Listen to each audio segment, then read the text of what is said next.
The Sapphire Club never announced itself. There was no sign outside, no velvet rope, no neon promise. Just a black glass facade wedged between a private bank and a law office that closed at 5 and never reopened. If you didn't already know where the door was, you'd walk past it 100 times and never realize what you were missing or what you were avoiding. Inside, the air was heavy with money and restraint. The VIP lounge sat behind 2 biometric doors in a corridor lined with sound-dampening panels so thick even screams would arrive muffled, polite. The room itself was built to dominate whoever entered it. Low ceiling, dark walls, an obsidian table cut from a single slab of stone, polished until it reflected faces back like accusations. 8 men sat around it, tailored suits, watches that didn't tick, shoes too clean for the streets they ruled. No one spoke. At the head of the table sat Choi Wusk. He hadn't moved in 11 minutes. His hands rested flat on the table, fingers relaxed, veins faintly visible beneath skin that had never known hesitation. A thin scar traced his knuckle, old, precise. His jacket was unbuttoned, not for comfort, but because he didn't need armor. The room already wore it for him. They waited for his word. They always did. A bottle of untouched whiskey sat to his right. Condensation slid down the glass in slow, patient lines. Somewhere behind the walls, bass from the main club pulsed like a distant heartbeat, muted into something almost respectful. Silence wasn't empty here. Silence was instruction. The man to Wusk's left cleared his throat, then thought better of it. The others noticed. No one smiled. That was when the sound came. Not footsteps, not shouting, something lighter, a faint clicking, irregular, soft but out of place. Click, click, click. Wusk's eyes shifted, not his head, just his eyes, toward the door. The guards posted outside didn't move, which meant they hadn't heard it, which meant it shouldn't exist. The biometric door unlocked. A ripple passed through the room, subtle but immediate. Hands drifted closer to jackets. One man's knee angled outward, instinctively clearing space. The door opened, and a child stepped inside. She couldn't have been more than 8. She stood just past the threshold, too small for the room, too still for someone who should already be screaming. Her dress was pale blue, wrinkled like it had been slept in, one strap slipping off her shoulder. Her shoes didn't match. One sock had slid down around her ankle. Her hair was tied into uneven braids, several strands loose and clinging to her cheeks with sweat. Her hands were shaking, but she held them together as if afraid they might betray her. Click, click, click. Plastic beads, threaded into one of her braids, knocked softly against each other when she breathed. Every man in the room was armed. Every man froze. "How did she get in?" someone whispered. No one answered, because no one could. The Sapphire's inner corridor required 3 separate checkpoints. Facial recognition, fingerprint, a human confirmation that never let anyone under 16 pass the first door, not even children of the owners. And yet here she was.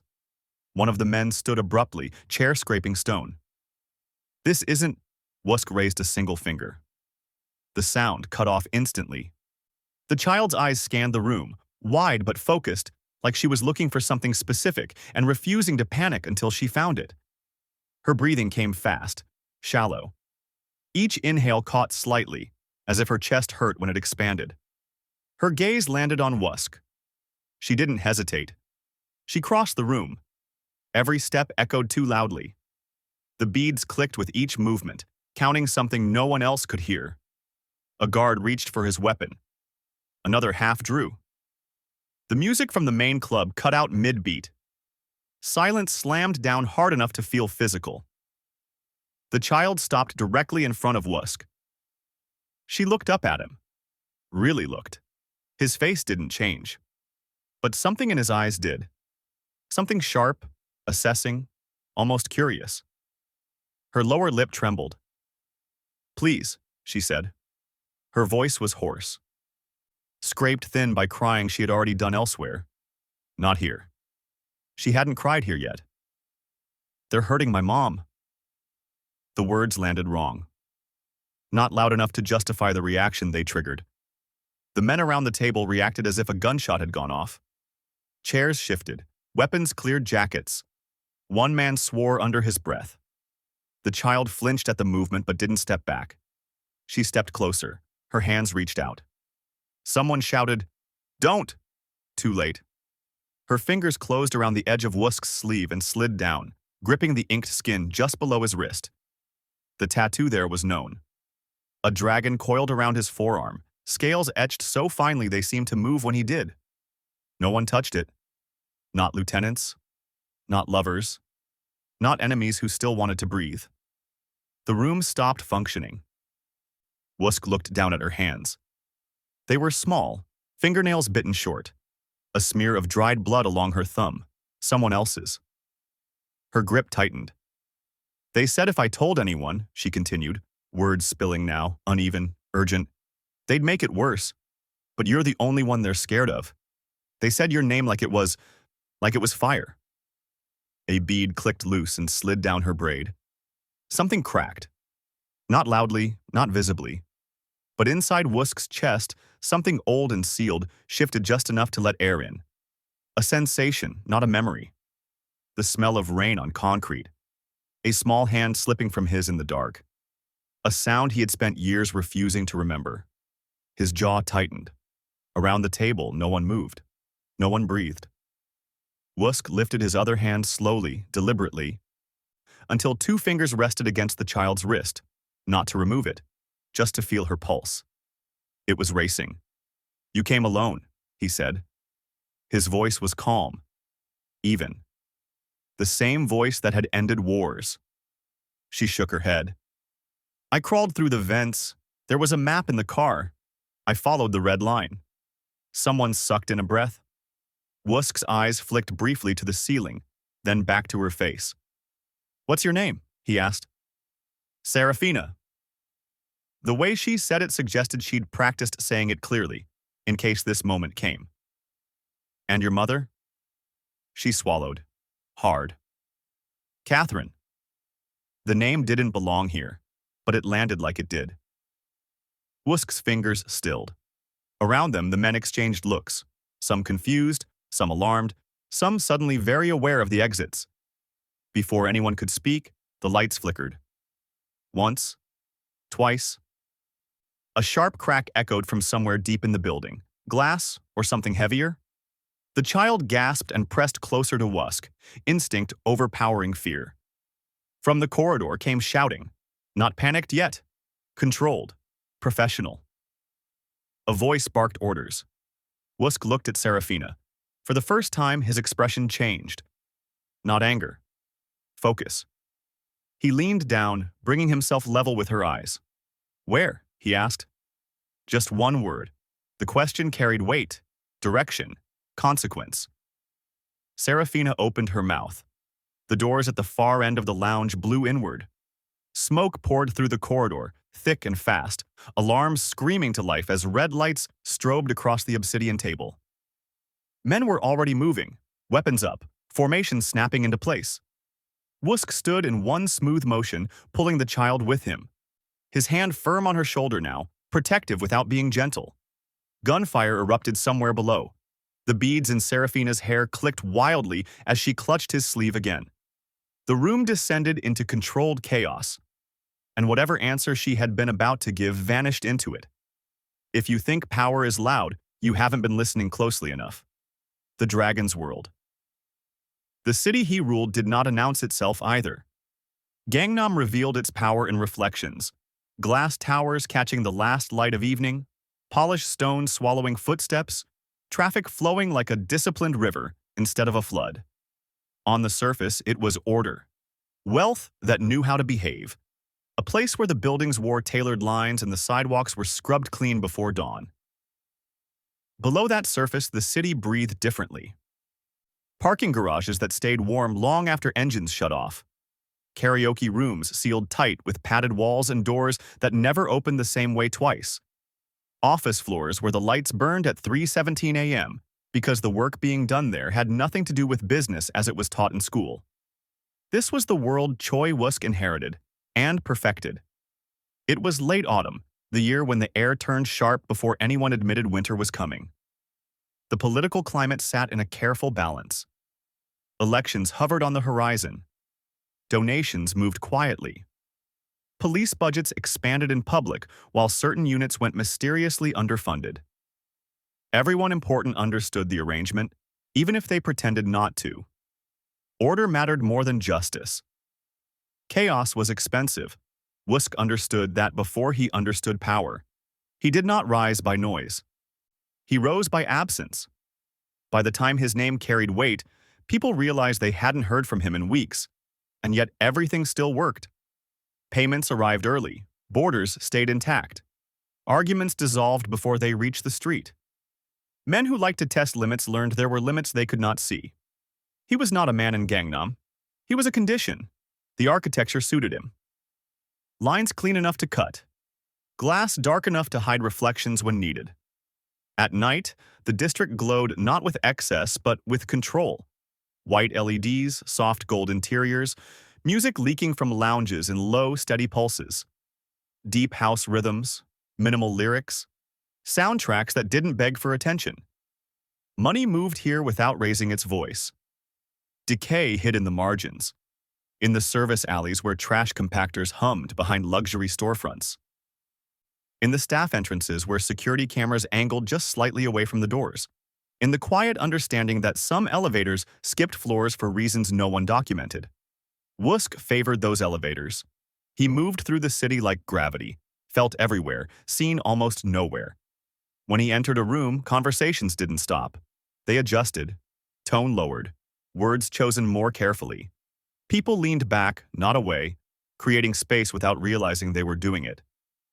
Violence followed him rarely. Restraint followed him always. The underworld hierarchy had learned painfully that his silence was not indecision. It was accounting. He measured time the way other men measured money, knowing exactly when to spend it and when to let it accrue interest. The season pressed down on the city. Dry leaves gathering in corners no one bothered to sweep. Campaign posters went up along major roads, faces smiling with promises that meant nothing. In private rooms, deals were already set. The balance would hold, for now. That balance existed because someone enforced it, and enforcement didn't always require blood.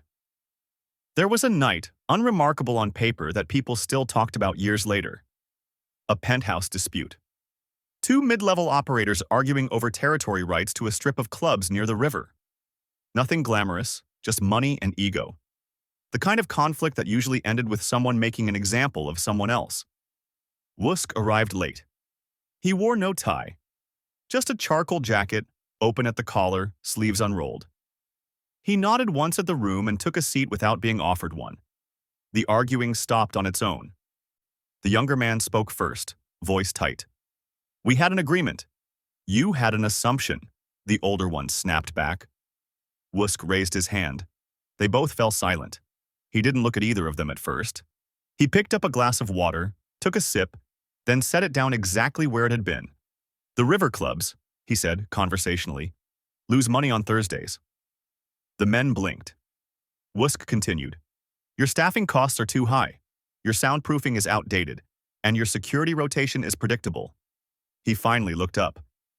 "You're fighting over a weakness." The younger man opened his mouth, then closed it. Wusk leaned back.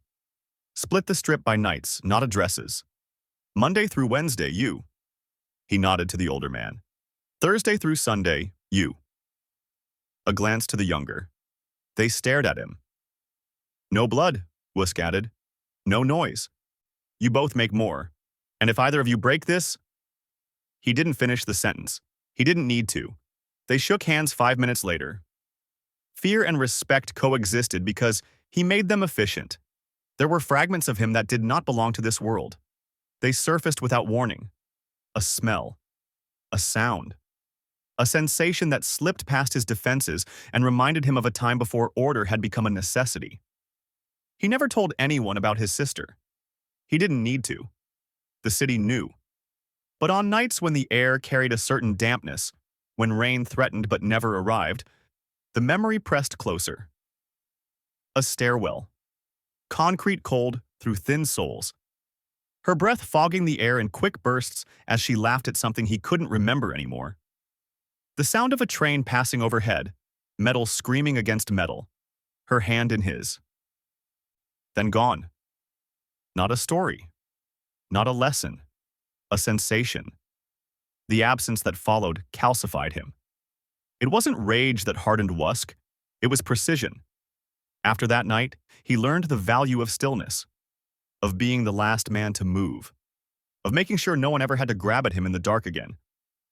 The dragon on his forearm came later.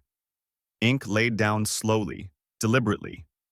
Each line chosen, each scale a reminder, not of power, but of containment. Dragons weren't monsters. They were forces that understood balance. Gangnam respected balance. That was why Wusk thrived there. The district ran on appearances. Luxury cars idled at red lights next to delivery trucks. Executives drank beside men who owned nothing on paper. Everyone smiled. Everyone watched. Music culture reflected it. Deep bass lines that never peaked. Melodies that circled instead of exploding. The kind of sound that made people lean in rather than jump. Money smelled clean here. New leather, polished wood, expensive cologne that lingered just long enough to be noticed. Decay smelled different. Ozone from overworked electronics. Stale air recycled too many times. The faint chemical tang of cleaning solutions used to erase things no one wanted recorded. Wusk could smell both. He chose where to stand. The criminal-political balance survived because he enforced boundaries. Not lines on a map, but behaviors. You didn't bring violence into places that weren't built for it. You didn't embarrass people who needed to function tomorrow. You didn't mistake attention for power. Those who didn't last. Not because they were punished loudly, because they were removed quietly. A club lost its lease, a permit got delayed, a partner stopped returning calls. Life narrowed around them until they understood. Order mattered because chaos invited outsiders. Outsiders asked questions. Questions disrupted flow. Wusk despised disruption. The season turned. Campaign banners came down. New faces smiled from office windows. The city continued. Wusk remained at the center of it, unmoved, unchallenged. Men still feared him, but it wasn't the fear of pain. It was the fear of being seen, of having their weaknesses understood and used against them without emotion. That was his legend.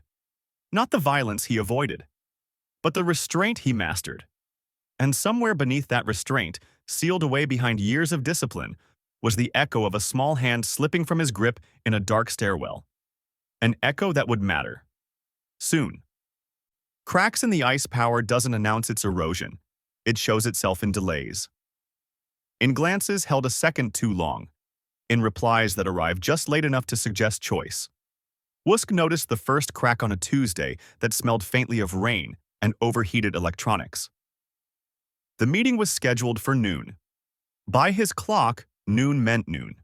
Not a suggestion, not a window. The conference room sat on the 27th floor of a building that officially handled private equity and unofficially handled everything else. The windows were tinted just enough to soften the skyline into clean lines and controlled light. Wusk arrived at 11:58. He sat. The room filled quietly.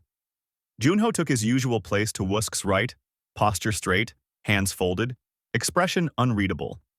He wore a navy suit today instead of black, subtle, but noted. His tie was knotted tighter than usual, a thin stripe of silver catching the light when he moved. Across the table, 2 chairs remained empty. 11:59. Junho checked his watch. Once, quickly. Wusk didn't move. At 12:02, the door opened. Jiha entered like a man who believed punctuality was a courtesy others owed him. He smiled as he walked, palms open, jacket perfectly pressed. His hair was styled carefully messy, the kind of effort that pretended not to care. He carried no briefcase, no folder, just confidence, worn lightly. Apologies, Jiha said, voice smooth. Traffic. No one spoke. Jiha's smile adjusted. He took his seat without being invited, crossing one leg over the other with deliberate ease. Let's begin, he added, as if closing the matter. Wusk regarded him for a long moment. Not with anger, with inventory. Jiha had always been useful. He understood numbers. He understood people who thought they understood numbers. He had a talent for appearing indispensable while never appearing threatening. Diplomacy came naturally to him, not because he believed in peace, but because he believed in positioning. Leverage fascinated him. Wusk folded his hands. We began, he said calmly. 4 minutes ago. Jiha's eyes flicked just briefly to the clock on the wall. A delayed response. Not an apology. Noted. Junho's jaw tightened, then relaxed. His eyes stayed forward. The meeting moved on. Contracts were discussed. Percentages adjusted. Routes shifted to accommodate new developments along the river. Everything sounded normal, smooth, professional, too smooth. Jiha spoke more than usual. Not louder, never louder, but longer. He held the floor an extra beat after making his point, as if daring someone to interrupt. No one did. When Wusk asked a question, Jiha answered, but not immediately. He paused, glanced at his notes that didn't exist, then responded with careful phrasing that sounded collaborative while committing to nothing. Junho watched. Always watching. His loyalty had never been loud. It showed in preparation, in anticipation, in the way he spoke only when necessary and never wasted a word. He had been at Wusk's side long enough to understand the rhythm of his silence. But loyalty could coexist with hunger. And hunger, when quiet, was dangerous. Junho had learned everything there was to learn in his position. He knew the routes, the people, the patterns. He knew how order was maintained and where it frayed. He had watched Wusk resolve conflicts with a sentence, dismantle egos without raising his voice. And somewhere along the way, a question had begun to form, unspoken but persistent. What happens when the dragon grows still? The meeting ended without incident. That was the problem. The city outside moved on, unaware of the slight shift that had just occurred. Later that evening, Wusk stood alone in his office, lights dimmed, the skyline reduced to a scatter of controlled glow beyond the glass. He loosened his cufflinks slowly, methodically, placing them on the desk in perfect alignment. Junho entered without knocking. You noticed it too, Junho said. It wasn't a question. Wusk didn't turn. Noticed what? Junho hesitated, just long enough. The delay, he said. The way Jiha spoke. He was testing the temperature. Wusk's reflection stared back at him from the window, face calm, eyes distant. Testing is not betrayal, Wusk replied. Junho stepped closer. It's preparation. Silence settled between them. Junho's need was not for power itself. It was for relevance, for certainty. He had built his identity around proximity to Wusk's authority. The thought of that authority shifting, even slightly, threatened the structure he relied on. I can handle him, Junho added carefully. If you want me to. Wusk turned then. His gaze was steady, unreadable. Handling is visible, he said. Visibility invites attention. Junho nodded. Then I'll watch. Watch, Wusk echoed. And do nothing else. Junho accepted the instruction, but something flickered behind his eyes. A restrained frustration, quickly buried. He bowed slightly and left. Wusk remained where he was. He felt it now. The imbalance. A subtle pull, like a floor that had shifted just enough to notice when you stood still. His instinct urged him to act. He suppressed it. Instinct, he had learned, could be premature. Jiha met with people Wusk didn't need to know about. Not because the meetings themselves were forbidden, but because Jiha took care not to mention them. Conversations happened in transitional spaces, elevators between floors, cars idling in underground garages, private rooms where the music was just loud enough to blur edges. He collected leverage like others collected favors. Information here. A promise there. A reminder of what he knew, delivered with a smile. He spoke often of balance, of evolution, of the need for systems to adapt. Nothing lasts forever, he said once, casually, over drinks with a city official who pretended not to hear the implication. Jiha believed power should be flexible. Wusk believed power should be stable. Their philosophies had coexisted until now. Junho noticed the pattern before Wusk acknowledged it. Jiha's responses slowed further. His recommendations leaned toward complexity, more moving parts, more dependencies. He positioned himself as the connective tissue, the man who made the machine run smoothly. Replaceable parts did not interest him. Central ones did. Junho's loyalty strained under the observation. Each new development felt like an encroachment, a suggestion that the hierarchy could be rearranged. He told himself he was protecting Wusk. He told himself that watching was not enough. The next meeting took place in a different room, smaller, lower ceiling, less glass. Wusk chose it deliberately. Jiha arrived on time this time. Progress. They discussed a shipment reroute, a minor adjustment on paper, significant in practice. Jiha proposed a change that would place oversight in his department temporarily. Wusk listened. Junho watched Jiha's hands, how they moved, how they rested. Too relaxed, too certain. And the oversight returns when? Wusk asked. Jiha smiled. When the system stabilizes. When? Wusk repeated. Jiha met his gaze, holding it a fraction too long. When it no longer needs intervention. The room cooled. Junho felt it like a pressure change. Wusk nodded once. We'll revisit. Jiha leaned back, satisfied enough to hide it. The meeting ended. As they stood, Jiha addressed Junho directly for the first time that day. You've built something impressive, he said. It would be a shame to let it become static.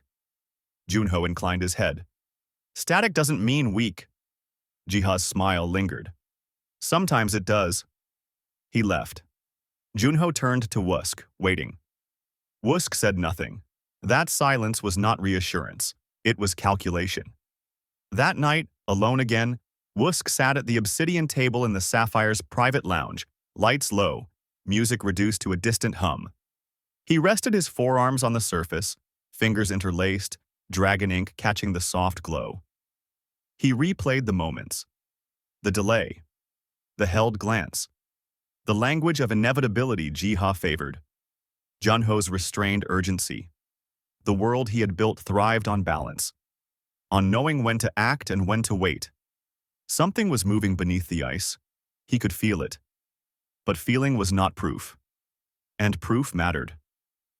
Wusk exhaled slowly, steadying himself. He would not rush. He would observe, because the most dangerous shifts didn't come with explosions. They came with patience. And patience, in the wrong hands, could become a weapon. The weight of attention. Attention changed the sound of the world. Wusk noticed it first in what went missing. The hum beneath the city, constant, layered, predictable, lost a frequency. Not silence. Absence. The kind you only hear when you've spent years listening for it. Tires passed on the boulevard below his apartment, but the rhythm was wrong. Elevators arrived too smoothly. Doors closed without the familiar lag. Someone had learned his patterns.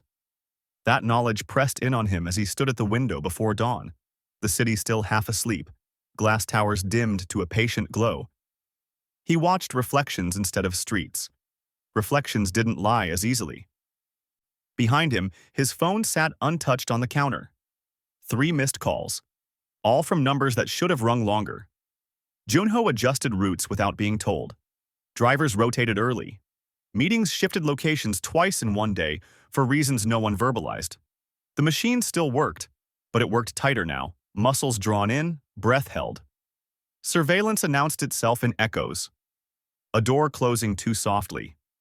A car that didn't pass again. A pause on the line before someone answered. Wusk did not acknowledge it aloud. Acknowledgement gave things weight. He gave it none. The car smelled faintly of leather and ozone, the air purifier whispering as it worked.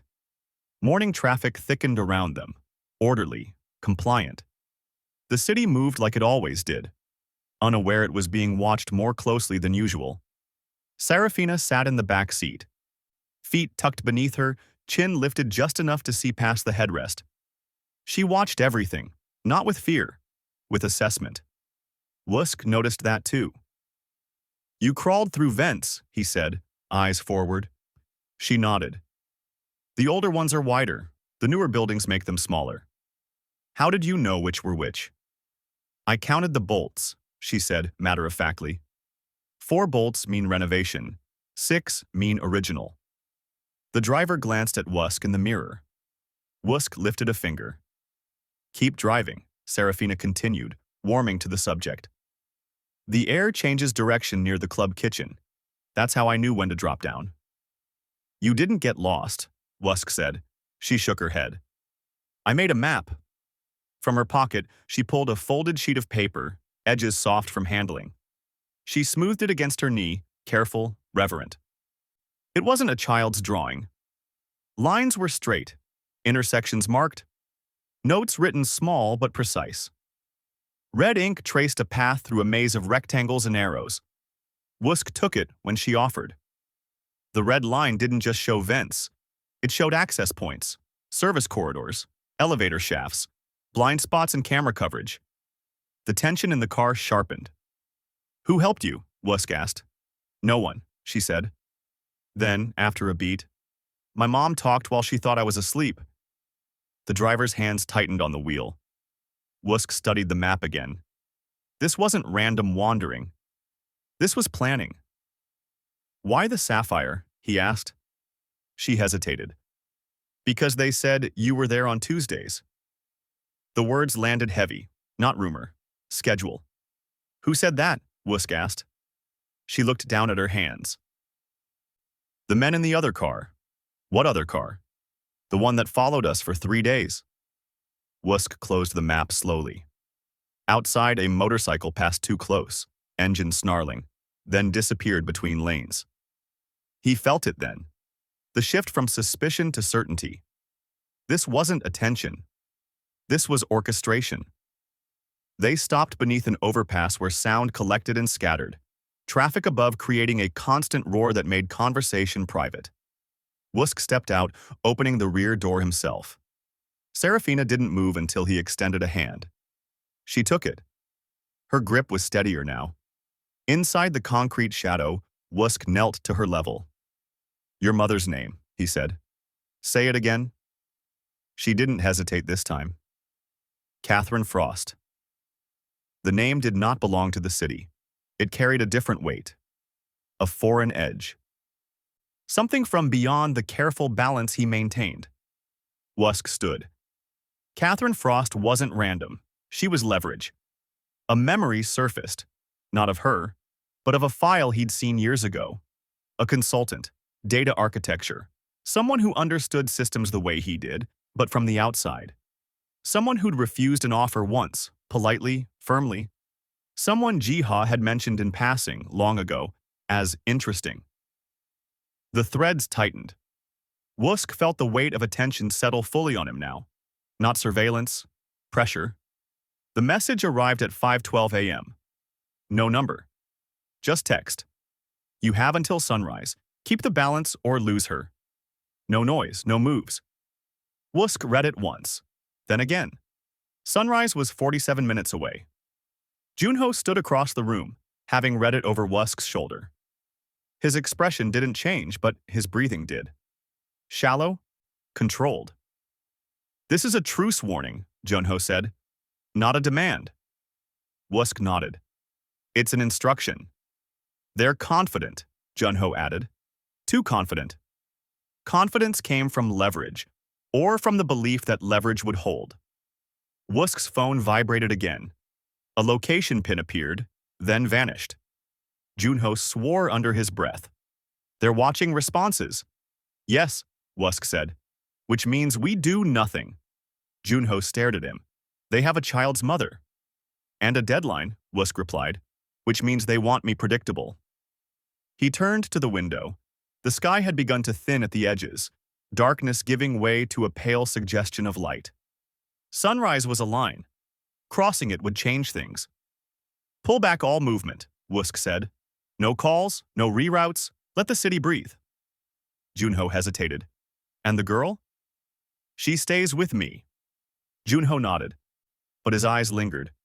There was fear there now. Not for Wusk, but for what would follow. Serafina sat quietly on the couch, knees drawn up, watching the sky through the glass. The beads in her hair clicked softly as she shifted, a steady, grounding sound. Is my mom strong? She asked suddenly. Wusk considered the question. Yes, he said. Strong enough to wait. She nodded, accepting that. Outside, the first line of sunlight cut across the buildings, sharp and unforgiving. Somewhere, someone was watching to see what he would do. Wusk did nothing. And in that stillness, the weight of attention pressed hardest of all. It's early where I am as this unfolds. What time is it where you're watching from right now?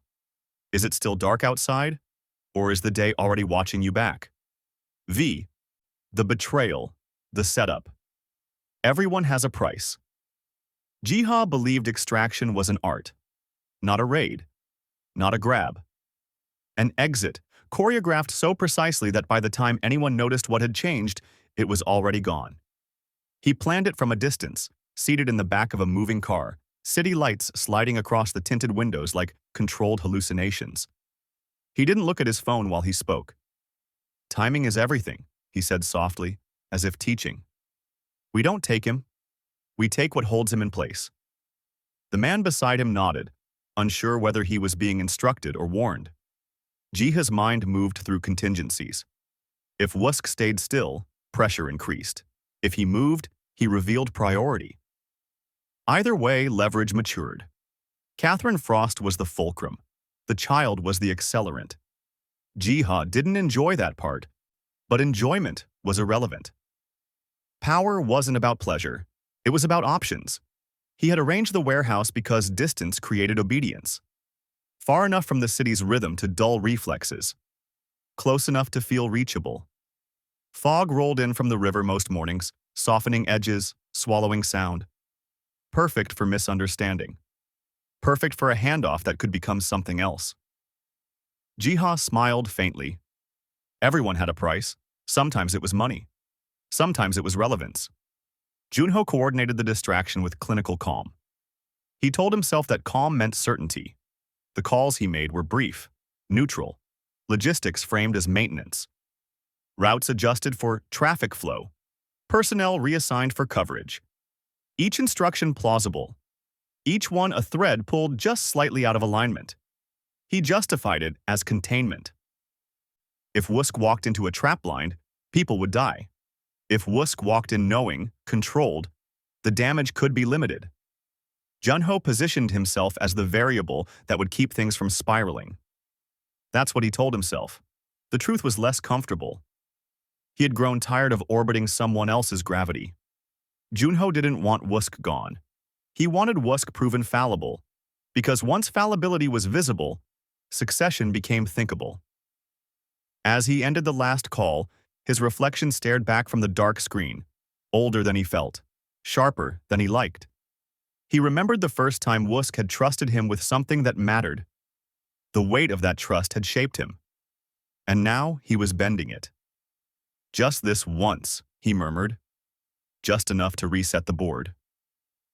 The drive to the warehouse stretched time. Fog thickened as they left the main roads, swallowing streetlights until the world reduced itself to headlights and breath. The distance between objects became deceptive. Sound dulled. Even the engine seemed to restrain itself, idling lower, as if aware of where it was headed. Serafina sat quietly beside Wusk in the back seat. She held the map again, folded now, edges creased deeper. The beads in her hair clicked softly with the car's motion, a steady count. Are we going to get her now? She asked. Yes, Wusk said. He meant it. He watched the fog instead of the road, eyes adjusting to the way shapes emerged late and vanished early. This place was wrong.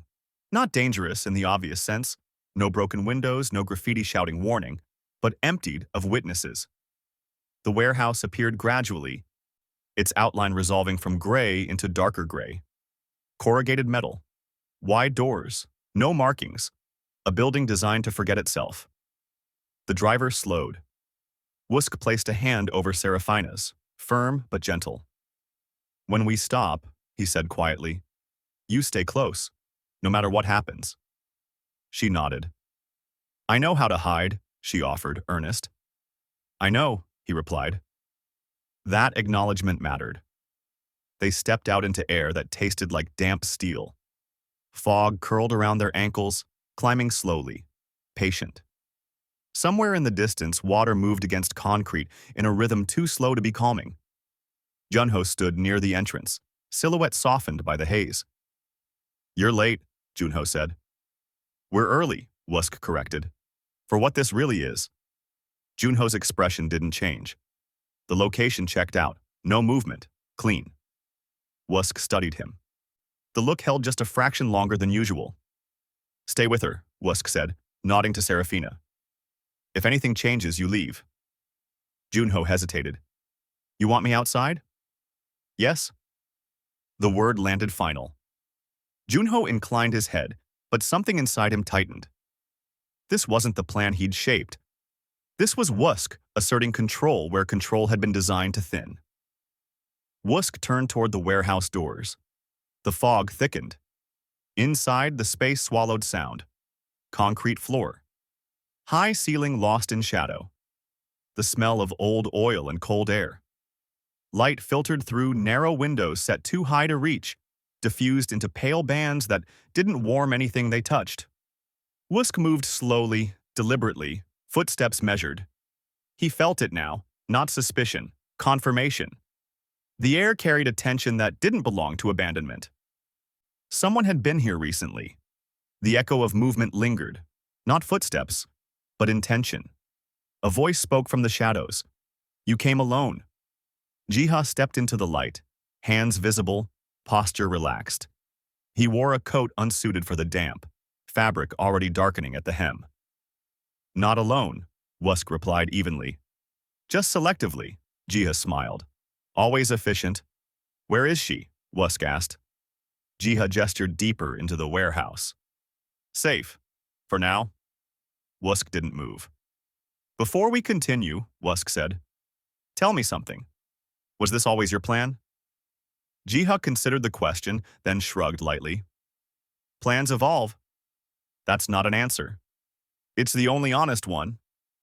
Silence settled between them, heavy, deliberate. "You're disrupting balance," Wusk said.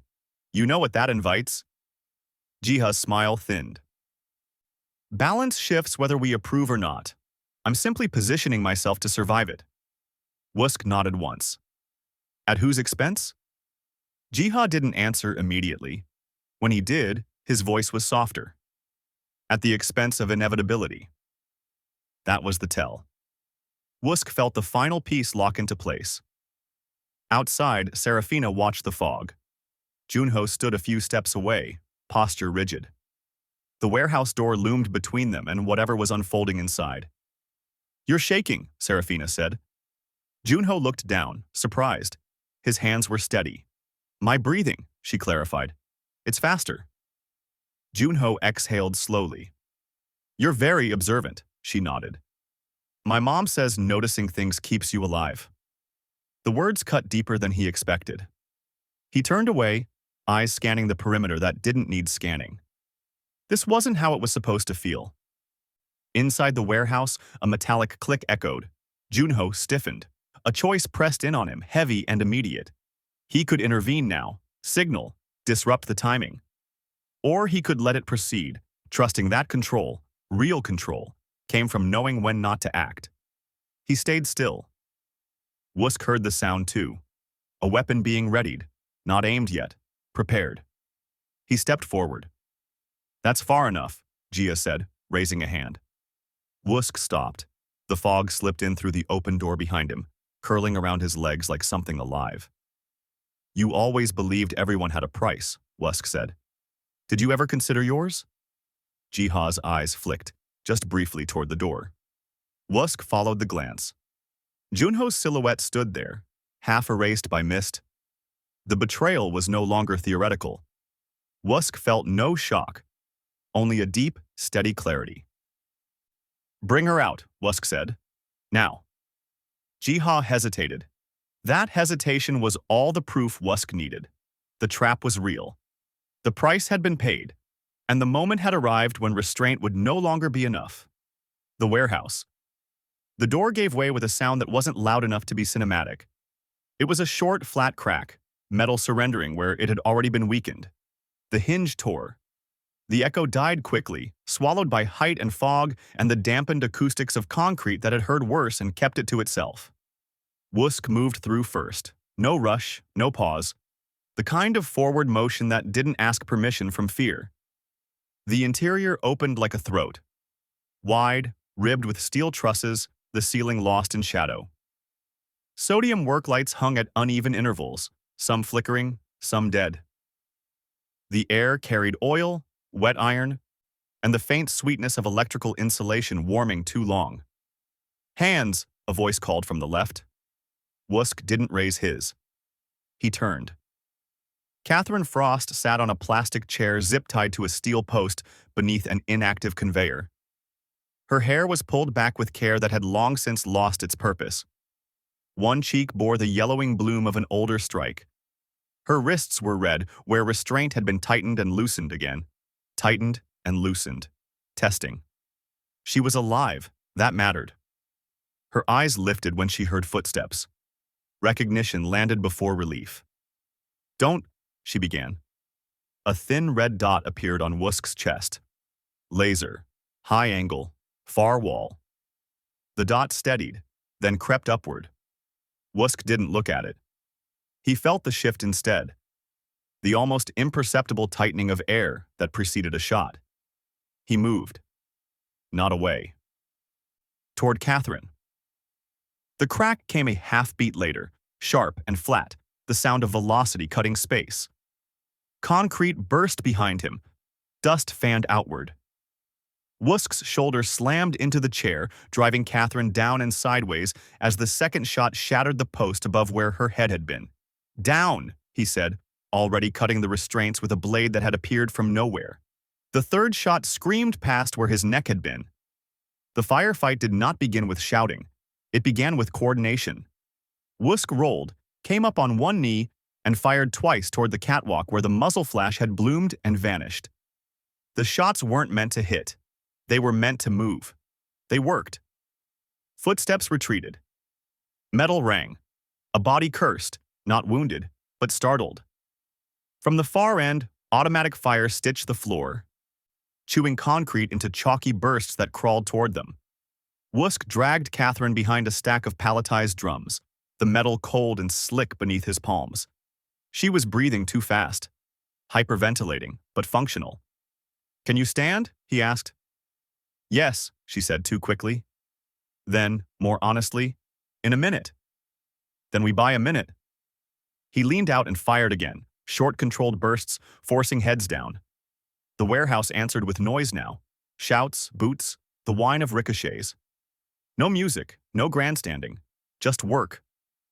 A forklift engine roared to life somewhere to the right. Wusk tracked it by sound, waited for the pitch to rise, then fired into the cabin. The engine screamed and died. Silence followed, thick, stunned. Catherine pressed her back to the drums, eyes scanning, thinking. Even hurt, she oriented fast. "That conveyor," she said, pointing overhead. "It's still live." Wusk glanced up. The system ran the length of the ceiling. Rollers, chains, container hooks. Old, but maintained. "How?" he asked. She nodded toward a control room enclosed in glass at the far end. "Terminal access. I saw them run diagnostics."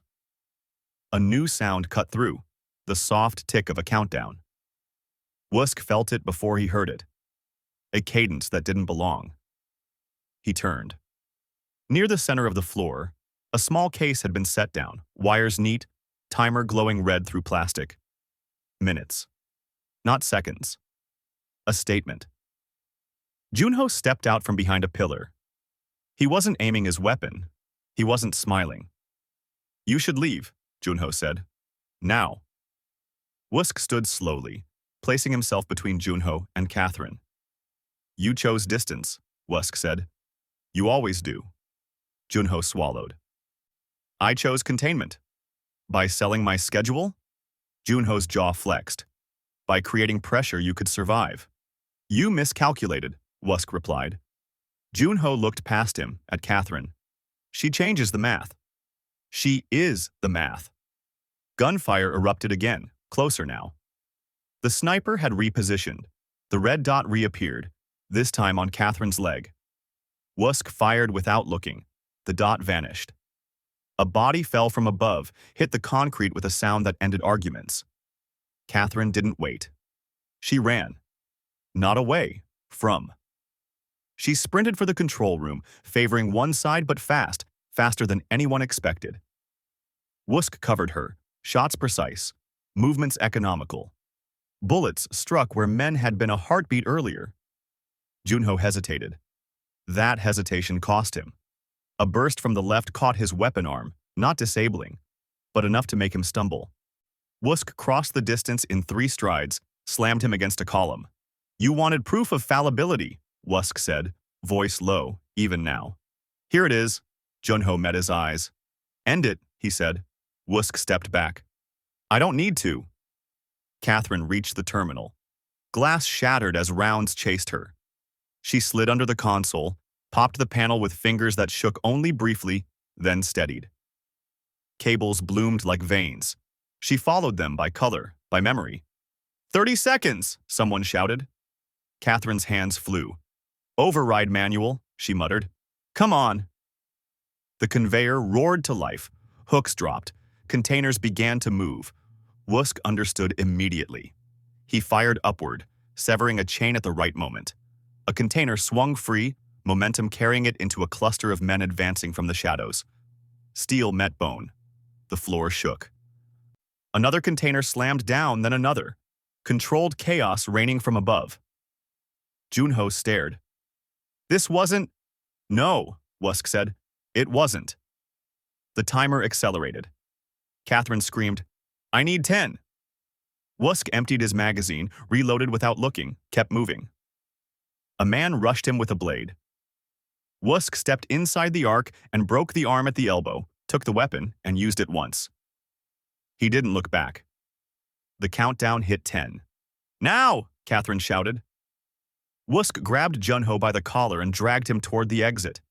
You live, he said. Remember why.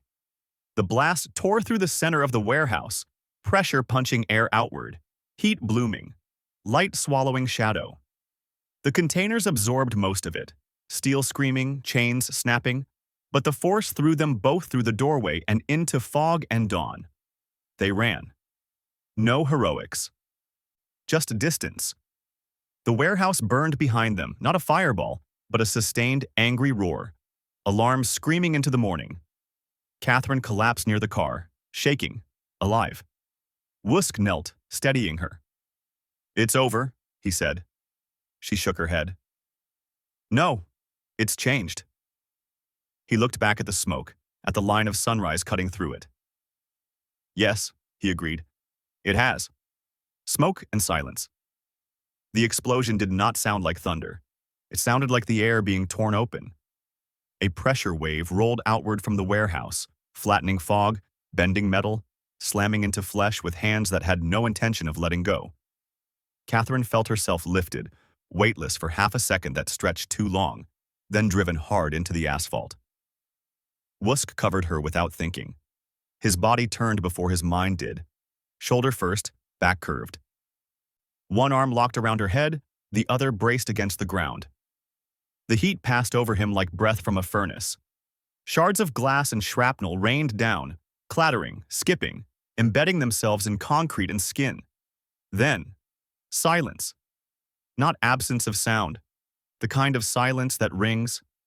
Catherine couldn't hear her own breathing at first. Her ears screamed, high and thin, drowning out everything else. The world narrowed to sensation. The rough scrape of asphalt under her cheek, the sharp sting along her forearm, the crushing weight of Wusk pinning her down. Don't move, he said. His voice sounded distant, warped, but steady. I think, she tried. Don't, he repeated, firmer now. He lifted slowly, carefully, like a man dismantling a trap he didn't trust. Smoke rolled past them in thick gray sheets, carrying the smell of burned oil and scorched wiring. The warehouse behind them groaned, a wounded animal settling into collapse. Catherine pushed herself up on one elbow. The world swam. She blinked hard until shapes returned. Containers blackened and warped, the skeletal remains of the structure clawing at the sky, embers drifting like dying stars. Then she saw his side. Blood soaked through the dark fabric near his ribs, spreading in a slow, deliberate bloom. Not arterial, not yet fatal, but deep enough. "You're hit," she said. Wusk looked down as if mildly curious. "It's nothing. That's blood." "Yes." She grabbed his jacket, fingers slick. "You're bleeding." He glanced toward the smoke, scanning for movement, for threat, for unfinished business. Only when he was satisfied did he look back at her. "Later," he said. Her hands shook harder now, shock catching up, adrenaline burning off. "No," she said. "Now." He exhaled once through his nose, a concession. He eased himself down against the side of the car, jaw tightening as pain finally found him. "Clean through," he said. "Didn't lodge." She pressed against the wound, tearing fabric with shaking fingers, improvising pressure. Her own injuries announced themselves in flashes, burns along her calf, glass embedded in her palm. But they were distant, secondary. Sirens began to rise in the distance, not one. Many. Wusk's eyes sharpened. "They'll be here in 2 minutes," he said. Catherine swallowed. "Police?" "Police," he agreed. "And others." The smoke thinned just enough for red and blue lights to bleed through the fog, refracted, unreal. Tires screeched, doors slammed, commands echoed, overlapping. Confused, Wusk stood. The movement cost him. Catherine felt it in the way his body stiffened, the way his breath hitched once before he mastered it. "Sit down," she ordered. He ignored her. The first patrol cars skidded to a stop, officers spilling out with weapons drawn, voices sharp with adrenaline and uncertainty. "Hands where we can see them!" Wusk raised his hands slowly, deliberately, a gesture that carried more weight than defiance ever could. Catherine stepped forward instinctively, then stopped herself. The rules had changed again. A man in a long coat emerged from behind the line of uniforms. Inspector Han. He didn't rush. He walked like someone who believed the scene belonged to him. His eyes moved over the wreckage, the smoke, the bodies being dragged clear by paramedics who had arrived too fast to be coincidence. Then they settled on Wusk. Recognition flickered, then satisfaction. "Choi Wusk," Han said, voice calm, amplified by the sudden hush. "You always did favor dramatic exits." Wusk didn't respond. Han's gaze shifted to Catherine. Took her in. The blood. The burns. The defiance she hadn't bothered to hide. "And you must be Catherine Frost," Han continued. "American national. Logistics consultant." "Kidnapping victim," she corrected. Han smiled thinly. "That's one interpretation." Officers moved closer. Weapons remained trained. Catherine felt the weight of it then, the pivot point. The way a single decision could tilt everything they'd survived into something worse. Wusk felt it too. He could sense violence coiling in his men. Those who'd survived, those watching from the perimeter, waiting for a signal that wouldn't come. Han stepped closer. "You've caused extensive property damage," he said. "Multiple casualties, illegal weapons discharge, and," his eyes flicked to the smoking ruins, "enough chaos to justify a very thorough investigation." He paused. "Or," he continued, "you can explain why I shouldn't put you in cuffs right now." The easy answer was blood. Wusk could feel it in his hands, in the old reflexes whispering solutions that ended with silence and bodies. The harder answer was restraint. He looked at Catherine. Really looked. She was standing on her own, despite everything, despite pain, despite fear. Watching him, not pleading, not commanding, waiting, trusting. Wusk exhaled slowly. "We're done here," he said. Han laughed softly. You don't decide that. No, Wusk agreed. But I decide what happens next. The air tightened. Catherine stepped forward. My daughter is missing, she said clearly. She was taken from a secured location less than an hour ago. If you arrest this man, Inspector, you delay the only chance I have of getting her back alive. Han's eyes narrowed. That sounds like leverage. It's reality. Silence stretched. Sirens continued to wail. Smoke drifted.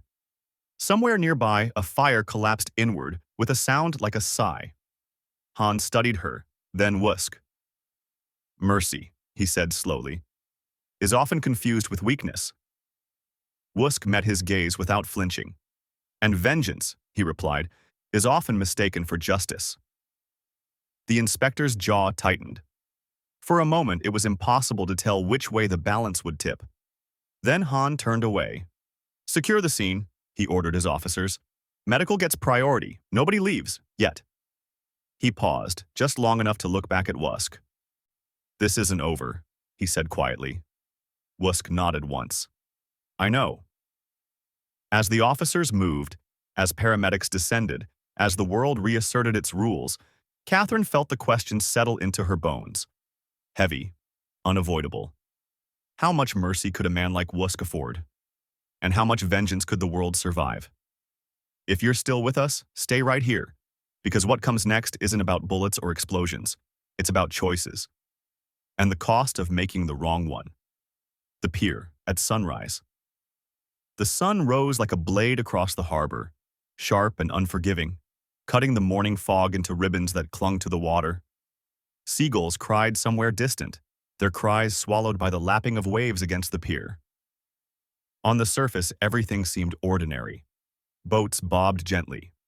Ropes creaked. The world was quiet enough to suggest that nothing extraordinary had ever happened here. But Wusk knew better. He felt it in the shift of air, in the way the wind carried tension like a scent, sharp and unmistakable. Catherine's hand rested lightly on the railing of a weathered dock, her eyes tracing the horizon as if it held the answer to a riddle she'd been solving for days. Her voice was calm, measured. Good morning, she said. Wusk didn't respond immediately. His eyes swept over the pier, noting the patterns of shadows, the arrangement of crates, the distant figures, 1, 2, 3, positioned where they should not be. Then the child stepped out from behind a stack of containers. Serafina. Her hair was still slightly tangled, her dress smudged, but she walked with deliberate composure, the small beads of her bracelet clinking faintly with each step. Wusk felt his chest tighten. He hadn't seen her since the first intrusion at the Sapphire Club, but the impact of her presence had not faded. Wusk, she said softly, but with steel behind the voice. You came. He inclined his head once, acknowledging her presence without words. Catherine stepped closer, sensing the same current running between them. She's not just a child, Catherine said. She knows things you can't ignore, and she's smart enough to use them.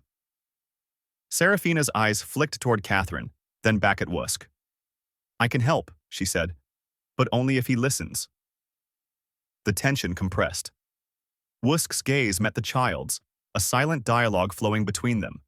Understanding, calculation, restraint. The air seemed to hum with the weight of decisions not yet made. Then Junho emerged, moving from shadow into light, a faint smirk cutting across his face. The moment of false calm shattered. Didn't expect you to last this long, he said, voice casual, too casual. I'd hoped to handle this without you turning it into a show. Wusk shifted slightly, his body coiled like a spring. Every instinct screamed, but he held still. Not yet. He let Junho think he had the advantage. Catherine's hand brushed against a control panel embedded in a crate, something she'd scouted in advance, a makeshift environmental lever. She whispered, Trust me. Serafina's eyes widened in recognition. She nodded once, decisive. Junho laughed again, stepping closer, confident. The Empire collapses today. Your choices end here, Wusk. Or they continue, Wusk said, his voice low, precise, carrying the weight of inevitability. depending on who survives this morning.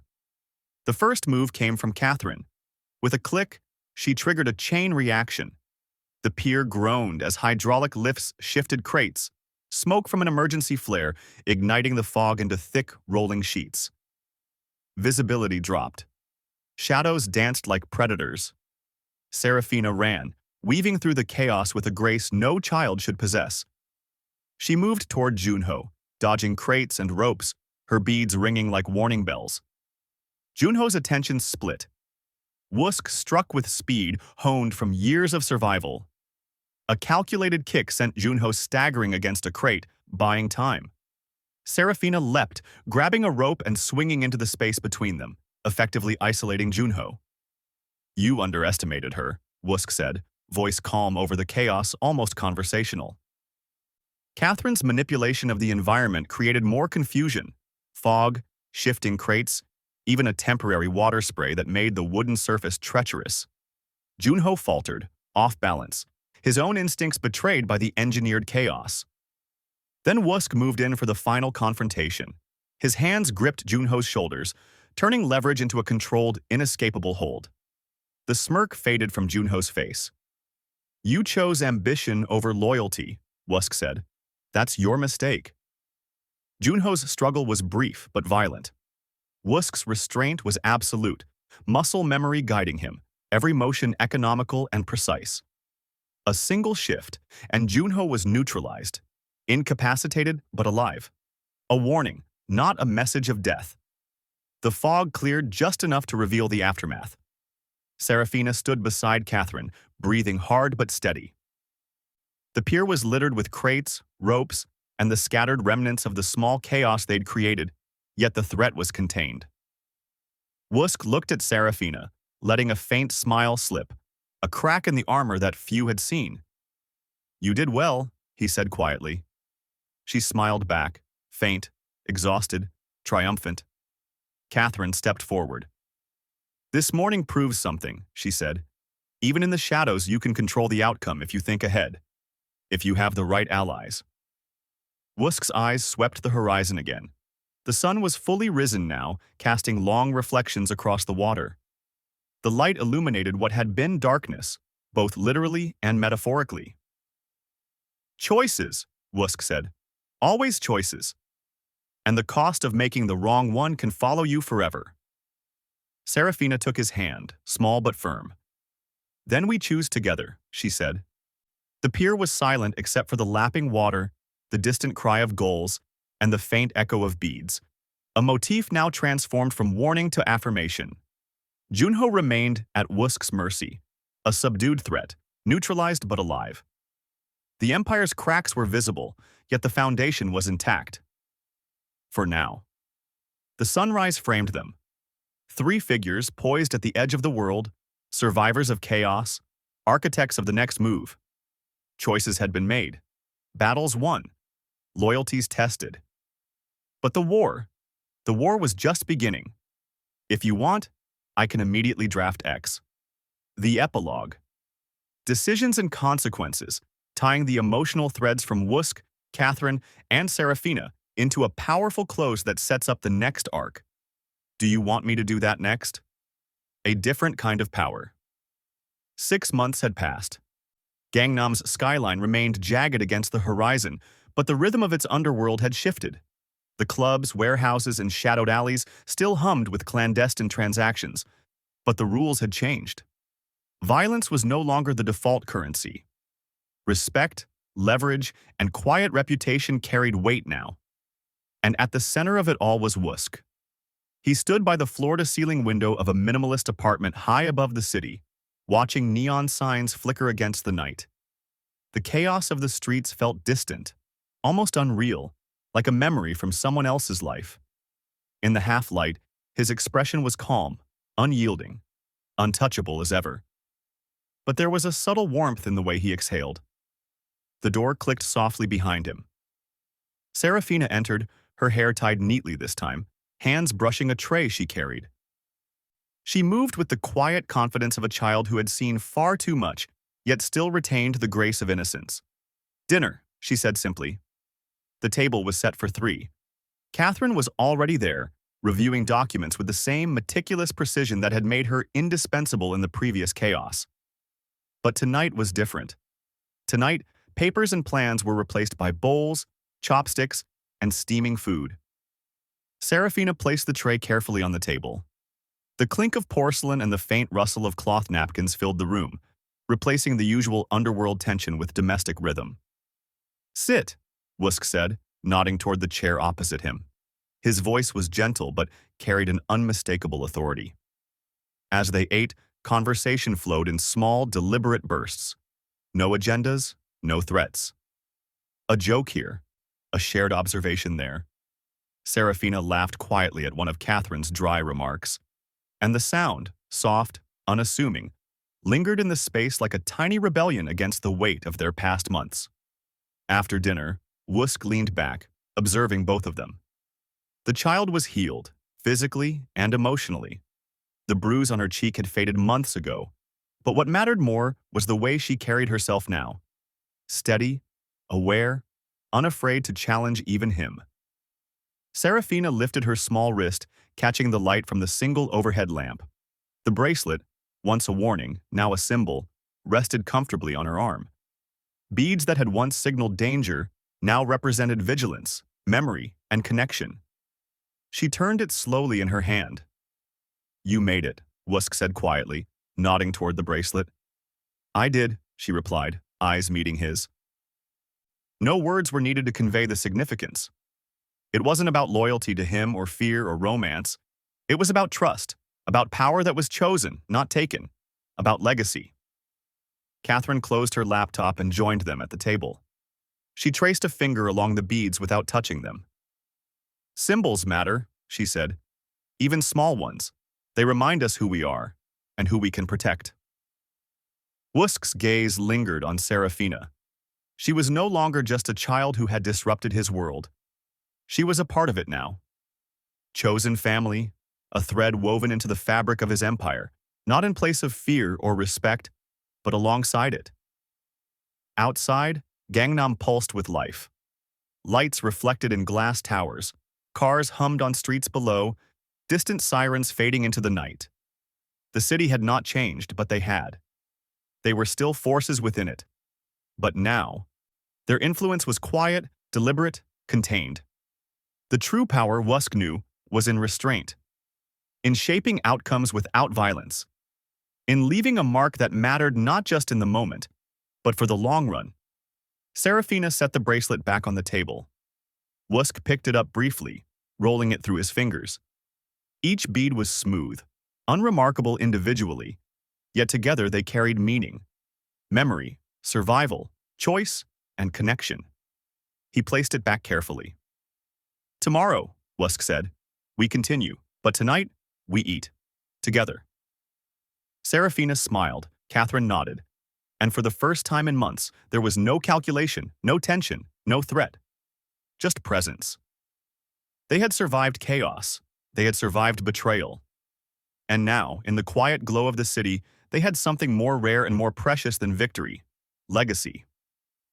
Not the kind etched in fear or inked in blood, but the kind built on trust, resilience, and the subtle power of choices made wisely. The night deepened. Outside, the city pulsed on. Inside, they were safe. And Wusk, untouchable, unwavering, yet quietly changed, watched over them. This empire, this family, this life, they had been reshaped. Not by domination, not by force, but by a different kind of power. A power worth protecting. A power worth leaving behind. If you like, I can also create a series bridge document that connects the ending of this story to potential sequels, highlighting Serafina's growth, Wusk's evolving empire, and Catherine's strategic influence. It would be a concise roadmap for expanding the world. Do you want me to draft that? The city never truly sleeps. Neon lights pulse like veins. Cars hum along arteries of asphalt, and above it all, the faint glimmer of dawn threatens to edge out the darkness. From his perch high above Gangnam, Wusk observes it all with the calm precision of a predator and the quiet patience of a guardian. Tonight, though, the streets feel less like a hunting ground and more like a living canvas. one shaped not only by power and fear, but by choices that matter. 6 months ago, chaos dictated every rhythm of his world. Now, restraint guides it. Decisions are weighed, consequences measured, and loyalty, true, chosen loyalty, has become the currency he values most. Serafina moves through the apartment with ease, the soft click of her shoes, a reminder of how far she has come. She is no longer the frightened child who slipped past impossible security.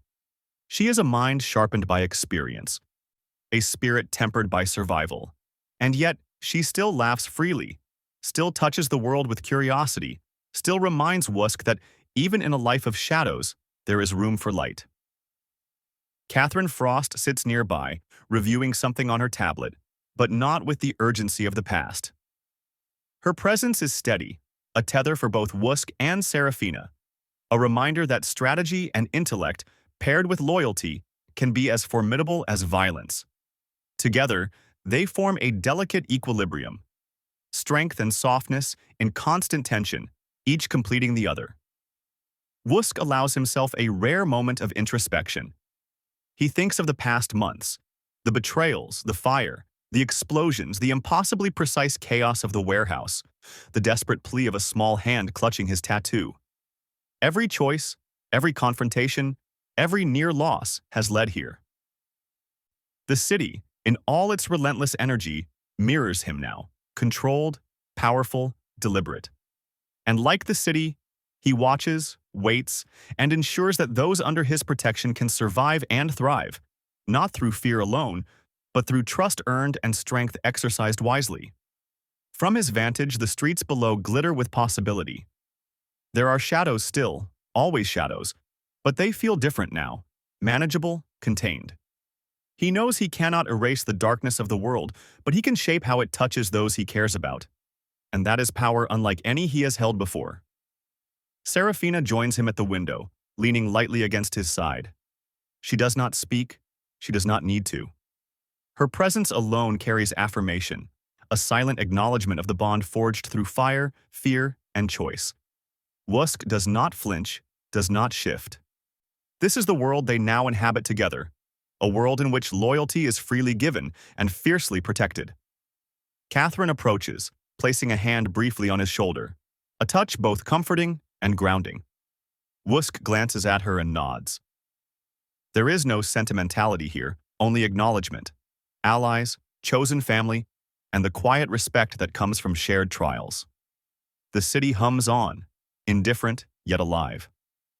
Wusk's gaze drifts to the horizon where the first pale hints of dawn shimmer, softening the jagged skyline. He breathes in the night air, a ritual of calm, of presence, of reflection. Each light below is a story, a challenge, a potential threat, but also a possibility. And for the first time in a long while, he feels the weight of that possibility balanced with hope rather than fear. Tonight, Gangnam is his to watch over, not as a tyrant, not as a predator, but as a protector. The dragon remains, ever vigilant, but tempered by what he has learned. That true strength is not just in dominance, but in restraint. That power is measured not by the fear it inspires, but by the loyalty and trust it cultivates. That the legacy one leaves is not just built in conquest, but in the bonds nurtured along the way. He looks down at Serafina, at Catherine, at the streets that pulse with life, and knows the world can change in ways that matter. A soft smile touches his lips. Not a victory smile, not a celebration, but a recognition. The storm has passed, and something enduring has begun. Outside, Gangnam glitters under the night sky, rain faintly misting the neon, a city alive, dangerous, yet contained. The dragon watches, always watching, but no longer solely with hunger or fear. Tonight, he watches with purpose, with choice, with the quiet satisfaction of knowing that some battles are won not through fire, but through careful stewardship, and that the most lasting power is the one built on trust, loyalty, and vigilance. The rain streaks the glass. The lights shimmer. The city breathes. And Wusk, the dragon in human form, remains. Location, Gangnam, Seoul.